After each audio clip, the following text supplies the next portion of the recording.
हाय दोस्तों। आज हम सॉल्व करने वाले हैं English section IBPS PO prelims का, जो कि ऑलिव पोर्ट पे लाइव आया हुआ है। तो जैसा कि आप सभी बहुत कुछ करते होंगे, क्लासेस देखते होंगे इंग्लिश की, अगर नहीं भी देखते होंगे तो आप खुद से एडिटोरियल्स करते होंगे, वोकैब करते होंगे, ग्रामर करते होंगे, जहाँ से भी करते होंगे, जो भी करते होंगे। लेकिन सबसे इम्पोर्टेंट पार्ट है मॉक, क्योंकि आपको एग्जाम में जाके मॉक सॉल्व करना है एंड आपके मार्क्स उस पर आने चाहिए। तो अगर आप सब कुछ कर रहे हैं लेकिन फिर भी अगर आप उनको मॉक पे अप्लाई नहीं कर पा रहे हैं तो आपकी सारी की सारी मेहनत वहीं पे वेस्ट हो जाती है। अगर आप वोकेबलरी याद कर रहे हैं लेकिन मॉक सॉल्व करते टाइम आपको वो वोकेबलरी याद ही नहीं आ रही है, तो क्या ही मतलब रह गया उसको याद करने का। या अगर आपको सारे ग्रामर के रूल्स आते हैं फिर भी आप ग्रामर बेस्ड क्वेश्चंस को रॉन्ग कर देते हैं, तो क्या ही मतलब आपके इतने रूल्स को याद करने का। तो सबसे इम्पोर्टेंट पार्ट होता है कि आप उनको मॉक पे कैसे अप्लाई करें। तो आज हम सारे रूल्स, वोकेबलरी हो गई, चाहे ग्रामर के रूल्स हो गए, उन सबको कैसे मॉक पे अप्लाई किया जाता है, कैसे मॉक सॉल्व करते टाइम आप कैसे याद करें एंड कैसे अप्लाई करें, मैं इस मॉक पे आपको काफी डिटेल में बताने वाली हूँ। सो इस वीडियो को स्टार्टिंग से लेके लास्ट तक आप जरूर देखना एंड हर क्वेश्चन के पहले आप खुद अप्लाई करना। आपको जो भी वोकेबलरी आती है, जो भी रूल्स वगैरह पता है, जो भी रीडिंग आती है, पहले आप खुद से करना, फिर आप मेरी अप्रोच देखना कि कैसे अप्लाई किया जाता है। सो चलिए स्टार्ट करते हैं मॉक सॉल्व करना। एंड अगर आप वीडियोस के थ्रू प्रैक्टिस करेंगे तो आप ज़्यादा लंबे समय तक आपको ये पता रहेगा कि आप कैसे, अब चाहे मेरे भी नहीं, किसी भी टीचर की वीडियोस हो या किन्हीं एस्पिरेंट का हो, टीचर का हो, किसी का भी वीडियो हो, अगर आप वीडियोस के थ्रू करेंगे तो आप लंबे टाइम तक याद रखेंगे। क्योंकि क्या होता है, सुन के हमें याद हो जाता है कि हाँ, और रिवाइज भी हो जाता है कि हाँ, हमने ये वाला रूल पढ़ा था एंड जिसको कैसे अप्लाई किया जाता है। तो जब दूसरी बार आप मॉक में या किसी एग्जाम में ये सेम देखेंगे रूल अप्लाई हो रहा है, तो तुरंत आपके माइंड में आ जाएगा कि हाँ, वहां पे ऐसे हुआ था। सो चलिए स्टार्ट करते हैं एंड पहले आप खुद से करिएगा, फिर आप मेरी अप्रोच देखिएगा। तो पहले इसमें रीजनिंग ओपन हुआ है, रीजनिंग हम सबमिट कर देते हैं। हमें इंग्लिश सॉल्व करनी है। तो सबसे पहले इसमें क्लोज टेस्ट है। अब देखो, क्लोज टेस्ट में सबसे इंपॉर्टेंट हो जाता है कि आपको एक तो ग्रामर, आप ग्रामर से भी क्लोज टेस्ट इजीली सॉल्व कर सकते हैं। और अगर ग्रामर अप्लाई नहीं हो रहा है तो फिर आपको कम से कम कुछ वोकैब की मीनिंग पता होनी चाहिए। तो चलिए स्टार्ट करते हैं। यहाँ पे क्या दिया हुआ है, light houses are tall towers with bright lights and lenses built to serve as a navigational aid for sailors. यहाँ पे बोला जा रहा है कि लाइट हाउसेस जो होते हैं वो लंबे लंबे टावर्स होते हैं, जैसे खंबा वंबा होता है ना, और उससे भी लंबे लंबे टावर्स होते हैं जो काफी, एक रॉड सा है ना, रॉड सा जो लंबा सा होता है उसे बोला जाता है टॉल टावर्स। तो जो लाइट हाउसेस होते हैं जिनमें लाइट दिखती है, उनको कैसा बनाया जाता है, टावर्स के जैसे लंबा सा बनाया जाता है। इसमें लाइट्स लगाई जाती है और लेंसेस लगाए जाते हैं। ये क्यों बनाया जाता है, जो सेलर्स होते हैं है ना, जो बोट्स शिप्स वगैरह चलाते हैं पानी में, उनकी मदद करने के लिए बनाया जाता है। आगे पढ़ते हैं तो और आगे आपको अच्छे से समझ में आएगा कि इसमें क्या बोल रहा है। For centuries, they have marked dangerous coastlines, hazardous shoals, and safe entries to harbors। बोल रहा है सेंचुरी से हमने मतलब बहुत ही साल पहले से, मतलब सेंचुरीज मतलब हो जाता है 100 साल।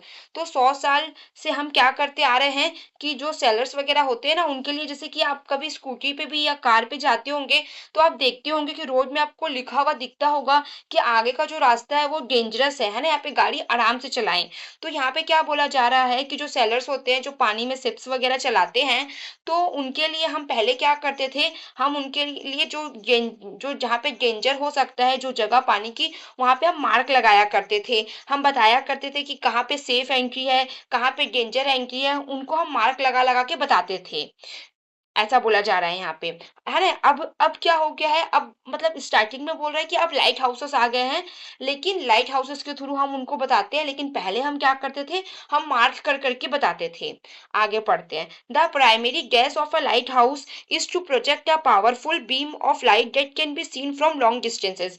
यहाँ पे क्या बोला जा रहा है कि जो प्राइमरी प्राइमरी मतलब जो मेन काम है लाइट हाउस का, जो लाइट हाउस बनाए जाते हैं लंबे लंबे टावर्स, जैसे उनका मेन काम क्या है कि बहुत ही दूर से, जो लॉन्ग डिस्टेंस, जो सेलर्स जो शिप्स वगैरह चलाते हैं, उनको बहुत ही दूर से दिख जाए कि मतलब उनका जो रास्ता है, मतलब उनको कहाँ पे जाना है। जैसे कि फॉर एग्जांपल जहाँ पे आपने लाइट हाउस बनाया है, जो सेलर है उसको वहां तक पहुंचना है, तो सेलर को काफी दूर से ही दिख जाएगा कि उसको जो वो टावर दिख रहा है वहां तक पहुंचना है, तो वो अपना रास्ता नहीं भटकेगा। तो यहाँ पे यही बताया जा रहा है कि जो प्राइमरी जो मेन काम है लाइट हाउस का, वो क्या है कि वो वहां पे एक बीम दिखाए, बीम ऑफ लाइट दिखाए, जिससे क्या हो कि उनको बहुत दूर से लॉन्ग डिस्टेंस से ही पता चल जाए, स्पेशली एट नाइट, खासकर रात के समय पे, क्योंकि रात के समय पे भी ये दिक्कत बहुत ज्यादा आती है कि किधर जाना है उन्हें पता नहीं चलता, वो कंफ्यूज हो जाते हैं, या फिर पुअर वेदर, जब वेदर खराब होता है तब भी। आगे बोल रहा है early light houses used to open fires but this were often unreliable and difficult to see. यहाँ पे बोला जा रहा है कि पहले जो लाइट हाउसेस थे वो क्या यूज करते थे, ओपन फायर्स यूज करते थे, लेकिन ये काफी अनरिलायबल था, मतलब आग जला के ट्राई करते थे रास्ता को खोजने की, लेकिन बोल रहा है ये काफी अनरिलायबल था और इसमें बहुत ही दिक्कत होती थी देखने में, है ना। एक बार हम पूरा पढ़ लेते हैं इसको, फिर हम सॉल्व करेंगे। आगे बोल रहा है the invention of the Fresnel lens in the 19th century gas light house technology. बोल रहा है फिर हमने क्या किया, इन्वेंट किया एक फ्रेसनल लेंस का 19th सेंचुरी में, उसने गैस किया लाइट टेक्नोलॉजी को। This special type of lens could capture and concentrate light more efficiently than any previous method. यहाँ पे बोला जा रहा है कि जो ये हमने स्पेशल टाइप की जो लेंस को इन्वेंट किया 19th सेंचुरी में, ये हमारे पुराने मेथड से बहुत ही अच्छी है, और इससे हमें बहुत ही मतलब बहुत अच्छी हेल्प मिल जाती है। Each light house has a unique light characteristics pattern such a specific number of flashes over a certain period. यहाँ पे क्या बोला जा रहा है कि जो हम लाइट हाउस बनाते हैं ना, उसमें हम क्या करते हैं, एक पैटर्न सेट कर देते हैं। जैसे कि आपकी जो बीम ऑफ लाइट है वो 3 बार जलेगी, तो जैसे कि जो सेलर है उसको बता दिया गया है कि जहाँ पे आपको जाना है वहां की जो लाइट है वो 3 बार जलेगी। तो जब सेलर देखता है और वो देख रहा है कि लाइट 3 बार जल के रुक जा रही है, तो उसे क्या होता है, पता चल जाता है, क्योंकि क्या होता है पानी में हो सकता है और भी लोगों ने लाइट हाउसेस लगाए हों, है ना, तो उनकी लाइट मान लो 2 बार जलेगी और आपकी लाइट 3 बार जलेगी, तो सेलर को कंफ्यूजन नहीं होगा। आपने सेलर को बता दिया कि लाइट 3 बार जलेगी, तो वो दूर से देख के उन्हें आइडिया लग जाएगा कि उन्हें वहां पे जाना है, कौन से टावर पे, कौन सा टावर उनका रास्ता है, वो उन्हें पता चल जाएगा। This pattern gets sailors to identify their location. और ये जो पैटर्न है ये सेलर को क्या करता है, हेल्प करता है आइडेंटिफाई करने पे उनका location. while modern technology like GPS has reduced the gas on lighthouses for navigation, many remain active। यहाँ पे बोला जा रहा है लेकिन अब जीपीएस आ चुका है, जिससे जो लाइट हाउसेस है उसकी वैल्यू कम हो चुकी है। They are maintained not just for safety but also as historic landmarks and monuments to a bygone era of maritime. यहाँ पे बोला जा रहा है कि इसे मेंटेन रखा गया है, ना सिर्फ सेफ्टी के लिए नहीं, लेकिन जो हमारे हिस्टोरिक लैंडमार्क्स है, जो हमारे मॉन्यूमेंट्स है ना, जो हमारा पुराने चीजें हैं, उनके लिए इन्हें अभी भी रखा गया है, गैस करके दिया गया है, ताकि हम जो हमारी पुरानी मेमोरी है उसे हम क्या कर सकें, अभी भी याद कर सकें। तो अब हम पहले स्टार्टिंग से देखते हैं कि फर्स्ट में क्या आ सकता है। तो स्टार्टिंग में क्या बोल रहा है, पहले तो ओवरऑल इसमें क्या बात की है, इसमें लाइट हाउस के बारे में बात किया गया है। लाइट हाउस जो टॉल टावर्स होते हैं, है ना, जो सेलर्स की हेल्प करते हैं उनके रास्ते तक पहुंचने में। लेकिन लास्ट में क्या बोला है, अब जीपीएस आ गया है, तो जीपीएस के कारण उन्हें जरूरत नहीं पड़ती लाइट हाउसेस की, लेकिन फिर भी ये हमारे जो पुराना जो होता है ना हिस्ट्री वगैरह, उसके लिए इसे रखा गया है कि अभी भी हम क्या, जैसे कि हमारे वो होते हैं ना सारे हिस्टोरिकल प्लेसेस, है ना, उनका अब कोई यूज नहीं है, लेकिन फिर भी हम उन्हें उसे रखे हैं ऐसा मॉन्यूमेंट की हमारी यादें, वैसे हमने इसे भी सेव करके रखा हुआ है। लास्ट में ये बोला है। तो देखो अब हम आंसर मार्क करते हैं। फर्स्ट में क्या बोल रहा था, primary gas of a light house is to project a powerful beam. यहाँ पे बोला प्राइमरी काम क्या है, तो काम क्या होगा, देखो फ्लो मतलब क्या होता है, गलती, लोकेशन मतलब आपको पता है जगह, मटेरियल मतलब आपको पता है सामान, पर्पस और डिजाइन। तो प्राइमरी डिजाइन नहीं, प्राइमरी पर्पस, उसका मेन काम क्या है ना। फर्स्ट में क्या बोला, जो प्राइमरी पर्पस है लाइट हाउस का, वो क्या है, एक पावरफुल बीम ऑफ लाइट देना, तो यहाँ पे क्या आ जाएगा, पर्पस आ जाएगा। सेकंड में देखो, सेकंड में क्या बोल रहा है, the invention of the Fresnel lens in the 19th century. जो आपने इन्वेंट किया एक लेंस का 19th सेंचुरी में, उसने क्या किया लाइट हाउस टेक्नोलॉजी को, तो उसने लाइट हाउस टेक्नोलॉजी को क्या किया, कंस्ट्रक्ट किया, है ना, बनाया, या डिमनीस किया, कम किया, कम तो नहीं, पॉजिटिव बात कर रहे हैं, है ना। रिवॉल्यूशनाइज मतलब कि क्या होगा, मतलब कि कुछ नया किया। तो यहाँ पे ये आपका जो रिवॉल्यूशनाइज है ये आपका बिल्कुल सही हो जाएगा। रिवॉल्यूशन, यहाँ पे रिवॉल्यूशन नहीं आ सकता क्योंकि यहाँ पे आपको V2 चाहिए। एप्रिसिएट भी नहीं आ सकता, क्यों? क्योंकि इसने क्या किया, रिवॉल्यूशनाइज किया लाइट हाउस टेक्नोलॉजी को, है ना, एक नया रूप दिया। तो आपका सी बिल्कुल सही हो जाएगा। थर्ड में क्या बोल रहा है, this pattern gas the sellers, ये जो पैटर्न है ये सेलर्स की क्या करता है, आइडेंटिफाई करने में मदद करता है। तो ये पैटर्न क्या करता है, तो देखो दिस पैटर्न है, यहाँ पे सिंगुलर है, तो वर्ब आपको यहाँ पे क्या चाहिए, आपको इसके अकॉर्डिंग की आपको यहाँ पे वर्ब भी चाहिए, है ना। दिस पैटर्न आपको सिंगुलर, तो आपके यहाँ पे वर्ब भी सिंगुलर लगेगी। तो यहाँ पे आपका क्या हो जाएगा, ये पैटर्न क्या करता है, देखो यहाँ पे सिर्फ, बाकी सब यहाँ पे आईएनजी ये नहीं हो सकता, है ना, ये तो आपका नाउन हो जाएगा, ये भी नहीं हो सकता। प्रिवेंटिंग आपका आईएनजी है, आपको नहीं हो सकता। अलाउ भी आपका क्या है, प्लूरल वर्ब है, आपको सिंगुलर चाहिए, तो आपका यहाँ पे अलाउस हो जाएगा। आपका ग्रामर से डायरेक्ट सेट हो रहा है। अब डी में देखो, डी में क्या बोल रहा है कि जो जीपीएस है इसने क्या कर दिया है, रिड्यूस कर दिया है।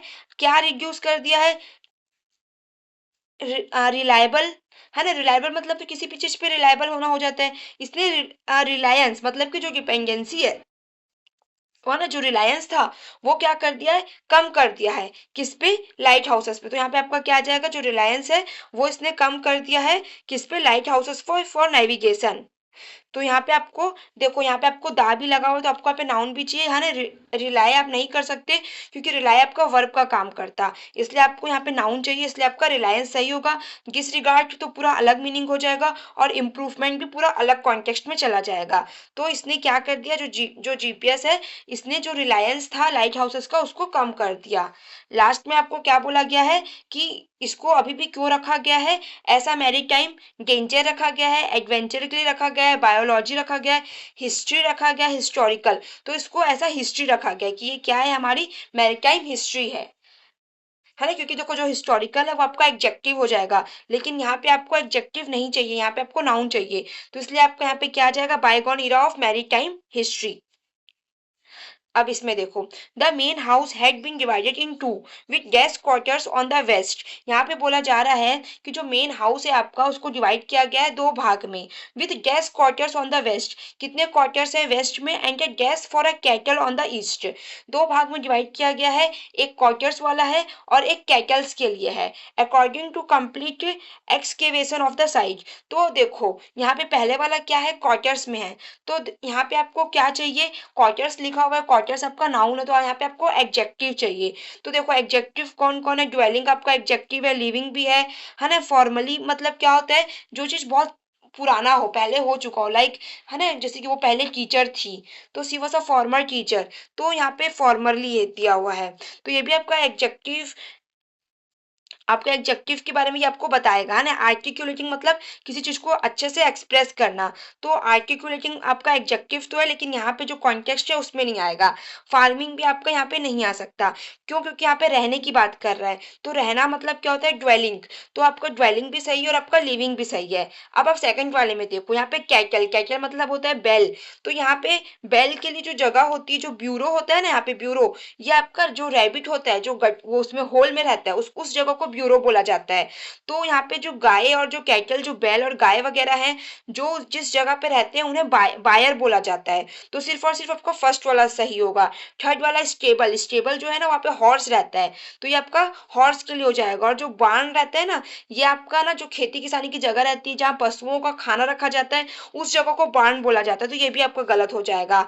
और फिफ्थ नंबर पे आपको कैनल, कैनल जहाँ पे डॉग रहता है, तो ये भी आपका गलत हो जाएगा। तो आपका सही कौन सा होगा, ट्वेलिंग, ट्वेलिंग मतलब रहने की जगह, और बायर मतलब जहाँ कैटल यानी कि बैल और गायों को रखा जाता है वो। तो जो हाउस था उसको दो पार्ट में डिवाइड किया गया, एक खुद की रहने की जगह और एक गाय बैलों की रहने की जगह। तो आपका फर्स्ट वाला ऑप्शन बिल्कुल सही हो जाएगा। रिसॉल्विंग दिस, है ना। अब देखो किसी चीज को सॉल्व करना, अब आप किसको सॉल्व करोगे आप खुद सोचो। Getting them to sit together around an imaginary table, बोला जा रहा है कोई चीज को सॉल्व करना कैसे, एक इमेजिनरी टेबल में बैठ के, to agree on an gas they can all settle for, और एक मतलब कि एक किस पे आ जाना, एक सेम रिजल्ट पे आ जाना, जिसमें दे कैन ऑल सेटल फॉर, जिसके लिए सब मान जाए। तो यहाँ पे देखो, अब यहाँ पे THIS दिस लगा हुआ है।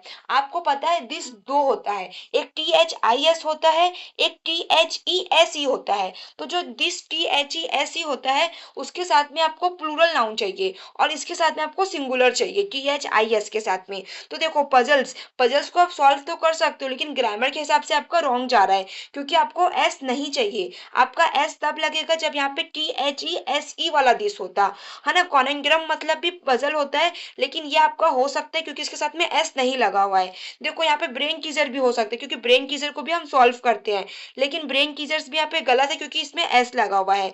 परप्लेक्सिटीज मतलब भी पजल्स होता है, लेकिन इसको भी आप नहीं लगा सकते क्योंकि इसके साथ में भी क्या लगा हुआ है, एस लगा हुआ है। अब प्रॉब्लम यहाँ पे आप लगा सकते हो क्योंकि इसके साथ में एस नहीं लगा हुआ है, तो आप दो ऑप्शन लगा सकते हो, या तो आप बी लगा सकते हो कॉनेग्राम, या आप ई लगा सकते हो। अब इन दोनों में से कौन सा होगा, इसके लिए आपको सेकंड वाला गैस देखना पड़ेगा। सेकंड वाले गैस में क्या बोल रहा है कि आप ऐसा कुछ आपको करना है, ऐसे आपको सॉल्व करना है कि जिसके लिए सब मान जाए, है ना। तो यहाँ पे देखो जो आइडियल होता है ना, आइडियल मतलब होता है तो भगवान की मूर्ति, या हम बोलते हैं ना like Sachin Tendulkar is my ideal, जो आप जिसको बहुत माने, है ना, जिसके जैसे आप बनना चाहें। तो दो चीज होता है। तो यहाँ पे बोल रहा है कि हम सब के सब एक चीज पे एग्री कर लें, तो ऐसा हमें क्या चाहिए, आउटकम चाहिए, cable to agree on an outcome, जिसपे सब सेटल कर ले, सब मान जाए। तो यहाँ पे आउटकम्स इस कॉन्टेस्ट के हिसाब से बिल्कुल सही है, आइडियल गलत हो जाएगा, क्योंकि यहाँ पे आइडियल बिल्कुल भी सेट नहीं होगा। एग्री ऑन एन आइडियल, है ना, क्योंकि इसका मतलब क्या होता है, कोई मूर्ति होती है या जिसको आप अपना आइडियल मानते हैं वो होता है, इसलिए आपका सही आंसर कौन सा हो जाएगा, बी हो जाएगा। तो ऐसे आप ग्रामर का यूज करके आप काफी सारे ऑप्शंस को एलिमिनेट कर सकते हैं। Mister Maxwell took little George by the hand and gazed with him to the apple orchard in the autumn, promising to show him a guess beautiful। देखो लास्ट में क्या बोल रहा है, उसने प्रॉमिस किया कि वो उसे दिखाएगा ब्यूटीफुल क्या। देखो यहाँ पे ए भी लगा हुआ है, टू शो हिम आ। अब यहाँ पे आपको ए लगा हुआ है तो आपको यहाँ पे सिंगुलर नाउन चाहिए। देखो रिवर्स, वो उसे ब्यूटीफुल रिवर्स दिखाएगा, रिवर्स में एस लगा हुआ नहीं हो सकता। सुंदर नजारा दिखाएगा, ये हो सकता है ग्रामर के हिसाब से क्योंकि इसमें एस नहीं लगा हुआ है। स्ट्रॉल मतलब होता है धीरे धीरे चलना, तो यहाँ पे स्ट्रॉल भी नहीं होगा क्योंकि यहाँ पे आपको नाउन चाहिए। स्ट्रॉल या तो वर्ब का काम करता है या एडजेक्टिव का काम करता है। ब्यूटीफुल अमेजिंग दिखाएगा, अमेजिंग तो खुद ही ब्यूटीफुल की जगह आ सकता है ना, अमेजिंग तो खुद ही एडजेक्टिव है, तो यहाँ पे अमेजिंग नहीं आएगा। ब्यूटीफुल गार्डियन दिखाएगा, आ सकता था अगर यहाँ पे गार्डियन होता, पर यहाँ पे गार्डियंस है और यहाँ पे आपका ए लगा हुआ है, आ ब्यूटीफुल, तो ए के साथ में गार्डियंस भी नहीं आ सकता। तो यहाँ पे सिर्फ एक ही ऑप्शन बच रहा है, ये वाला जो आपका आ जाएगा। तो यहाँ पे क्या बोल रहा है कि जो मिस्टर मैक्सवेल है उन्होंने उन्होंने हाथ पकड़ा छोटे से जॉर्ज का, एंड स्ट्रॉल्ड विथ हिम, और वो चलते चलते, स्ट्रॉल मतलब होता है चलते चलते, कहाँ गए, एप्पल और चार्ट में गए उसके साथ, कब, ऑटम के सीजन में, और उन्होंने उसे प्रॉमिस किया कि वो उसे ब्यूटीफुल नजारा दिखाएंगे। The smartphones have made the millennial kicks completely. बोलो जो स्मार्टफोन्स है इसने क्या बना दिया है, किक्स को क्या बना दिया है। अब यहाँ पे कंप्लीटली लिखा हुआ है, कंप्लीटली आपका एडवर्ब है, तो यहाँ पे आपको वर्ब चाहिए। देखो अटेंशन आपका वर्ब नहीं है ना, तो यहाँ पे अटेंशन आपका नहीं आ सकता। इन्वॉल्व्ड आपकी वर्ब है, आ सकता है। इंगेज्ड वर्ब है, आ सकता है ना। ट्रेन्स भी आपका वर्ब है, लेकिन यहाँ पे आपको V2 चाहिए। और यहाँ पे लॉग्ड इन, ये भी आपका नहीं आ सकता, क्यों, क्योंकि देखो यहाँ पे कंप्लीटली गैस इन, इन पहले से लगा हुआ है, तो दो इन गलत हो जाएगा। अब आपके पास दो ऑप्शन बचे जो आ सकता है, तो इन्वॉल्व्ड या तो इंगेज्ड, है ना, कंप्लीटली इन्वॉल्व किया या कंप्लीटली इंगेज किया। तो यहाँ पे पहले हम इन्वॉल्व वाला देखते हैं। तो इन्वॉल्व वाला अगर हम लगाएंगे तो सेकंड वाले में सिंग आना चाहिए। अब सेकंड वाला देखो, they guess the entire world while using the smartphone, they sing the entire world, क्या वो गाते हैं, या they forget the entire world, जब वो मोबाइल चलाते हैं, जब वो मोबाइल में इंगेज होते हैं तो वो पूरी दुनिया को भूल जाते हैं। तो क्या हो जाएगा, सी वाला सही हो जाएगा, वो पूरी दुनिया को भूल जाते हैं जब वो मोबाइल में इंगेज होते हैं। देखो अब हमें आरसी सॉल्व करनी है। तो आरसी में देखो फर्स्ट नंबर पे हमें रेस्ट्रिक्टिव का मीनिंग पूछ रहा है, तो रेस्ट्रिक्टिव का मीनिंग आपका क्या हो जाएगा, प्रोहिबिटिव हो जाएगा, क्योंकि रेस्ट्रिक्टिव मतलब भी रोकना होता है और प्रोहिबिटिव मतलब भी रोकना होता है। सेकंड में क्या है, बूस्ट, यहाँ पे अपोजिट बोल रहा है, तो बूस्ट मतलब किसी को आगे बढ़ाना, तो असिस्ट मतलब भी किसी की हेल्प करना, आर्ग्यू मतलब बहस करना, रिफ्लेक्ट मतलब कोई चीज के बारे में सोचना, और हिंगर मतलब बाधा बनना। तो बाधा बनना क्या होगा आपका, सही हो जाएगा। क्योंकि बूस्ट मतलब आगे बढ़ाना और हिंडर मतलब बाधा बनना। थर्ड वाले में आपका क्या बोल रहा है, विच ऑफ द फॉलोइंग, बोल रहा है कि सर्टेन का मीनिंग क्या होगा। तो सर्टेन मतलब क्या होता है, कोई चीज इंश्योर करना, कोई चीज पक्का करना, है ना। केयर तो नहीं होगा, केयर मतलब ध्यान रखना, एलिमिनेट मतलब हटाना, इंक्लूड मतलब किसी और को शामिल करना, तो ये भी नहीं होगा। ठीक है, देखो अब हमारे पास टाइम तो बहुत कम बचा है, हम आरसी नहीं पढ़ पाएंगे। देखो हमारी आरसी काफी बड़ी है, तो हम यहीं पे मॉक को सबमिट कर देते हैं। जब इसका वो आ जाएगा मॉक टेस्ट का, तब हम पढ़ सकते हैं बाद में। सो मैंने काफ़ी डिटेल में बताया, इसलिए काफ़ी टाइम लगा इसको सॉल्व करने में। एंड आपको कैसा लगा आप कमेंट सेक्शन में बता सकते हैं। इसके अलावा आपकी जो भी क्वेरी हो आप कमेंट सेक्शन में पूछ सकते हैं।